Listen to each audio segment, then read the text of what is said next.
কক্সবাজারে টেকনাফের প্রবাল দ্বীপ সেন্ট মার্টিনে আজ শনিবার 1 ফেব্রুয়ারি থেকে 9 মাস কোনো পর্যটক প্রবেশ করতে পারবে না। বন্ধ থাকবে পর্যটকবাহী জাহাজ চলাচলও। সরকারি বিধিনিষেধের অংশ হিসেবে এ সিদ্ধান্ত নিয়েছে প্রশাসন। পর্যটক যাতায়াত বন্ধের পর সেন্ট মার্টিন নিয়ে কি পরিকল্পনা করা হচ্ছে জানতে চাইলে জেলা প্রশাসন ও পরিবেশ অধিদপ্তরের কর্মকর্তারা জানান, পর্যটক যাতায়াত বন্ধ থাকার সময়ে দ্বীপটি সুরক্ষায় মাসব্যাপী কর্মসূচি পালন করবে পরিবেশ অধিদপ্তর। এই কর্মসূচিতে দ্বীপটিকে কয়েক ভাগে বিভক্ত করে প্লাস্টিক বোতল সহ ময়লা আবর্জনা পরিষ্কারে অভিযান চালানো হবে। এর বাইরে পর্যটক নিষেধাজ্ঞার সময়ে বিশেষ প্রকল্পের মাধ্যমে বিশুদ্ধ খাওয়ার পানি উৎপাদন ও সরবরাহের উদ্যোগ নেওয়া হবে। রয়েছে বিদ্যুৎ উৎপাদনের পরিকল্পনাও। একই সময়ে জীববৈচিত্র্য রক্ষায় স্থানীয় লোকজনকে সচেতন করবে প্রশাসন। পরিবেশ অধিদপ্তর কক্সবাজার জেলা কার্যালয়ের উপপরিচালক জমির উদ্দিন বলেন, শনিবার থেকে কেউ সেন্ট মার্টিনে যাচ্ছেন কিনা সে বিষয়ে নজরদারি করা হবে।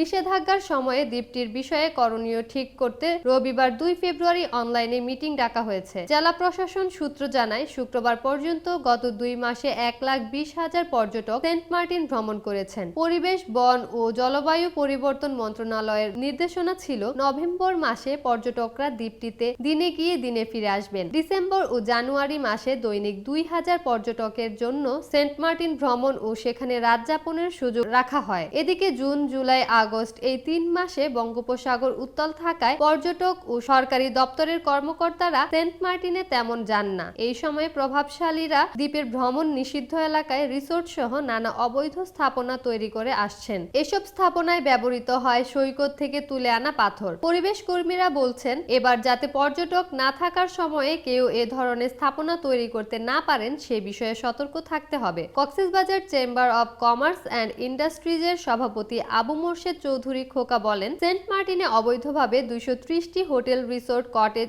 রেস্তোরাঁ তৈরি হয়েছে। পর্যটন বন্ধের কারণে ক্ষতিগ্রস্ত দ্বীপের মানুষের বিকল্প আয়ের ব্যবস্থা করা প্রয়োজন। বাংলাদেশ পরিবেশ আন্দোলনের কক্সবাজার শাখা সাংগঠনিক সম্পাদক HM নজরুল ইসলাম বলেন, পর্যটক কমায় দ্বীপের জীববৈচিত্র্য রক্ষা পাচ্ছে। জেলা প্রশাসক মুহাম্মদ সালাহ উদ্দিন বলেন, দ্বীপ সুরক্ষায় মাসব্যাপী যে কর্মসূচি তা 10 ফেব্রুয়ারি থেকে শুরু হবে। পর্যটক যাতায়াত বন্ধের কারণে ক্ষতিগ্রস্ত স্থানীয় লোকজনের বিকল্প জীবিকার বিষয়টিও ভেবে দেখা হচ্ছে।